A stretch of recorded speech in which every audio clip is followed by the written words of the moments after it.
भोले के हाथ में डम डम बाजे डमरू। भोले के हाथ में, भोले के हाथ में डम डम बाजे डमरू। भोले के हाथ में डमरू की आवाज़ सुनी ब्रह्मा जिया में।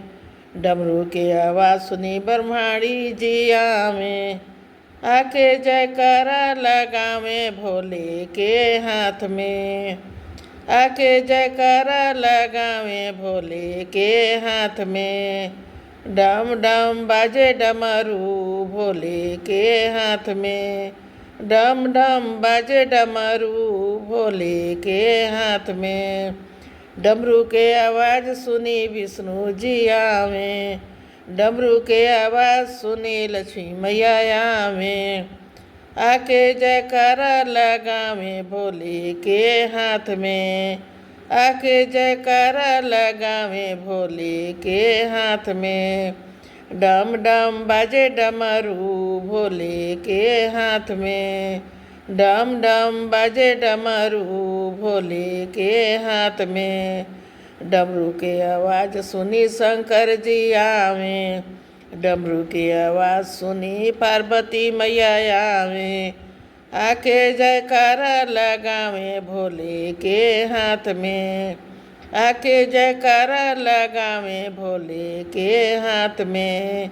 डम डम बाजे डमरू भोले के हाथ में। डम डम बाजे डमरू भोले के हाथ में।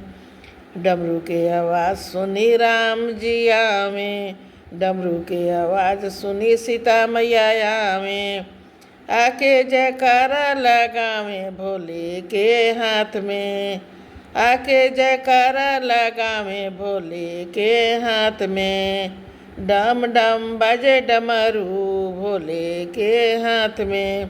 डम डम बाजे डमरू भोले के हाथ में। डमरू की आवाज़ सुनी कृष्णा जी आवे। डमरू की आवाज़ सुनी राधा मैया आवे। आके जयकारा लगावे भोले के हाथ में। आके जयकारा लगावे भोले के हाथ में। डम डम बाजे डमरू भोले के हाथ में। डम डम बाजे डमरू भोले के हाथ में। डमरू की आवाज़ सुनी गणेश जी आवे। डमरू की आवाज़ सुनी रिद्धि सिद्धि मैया आवे। आके जयकारा लगावे भोले के हाथ में। आके जयकारा लगावे भोले के हाथ में। डम डम बाजे डमरू भोले के हाथ में। डम डम बाजे डमरू भोले के हाथ में। जय भोलेनाथ की जय।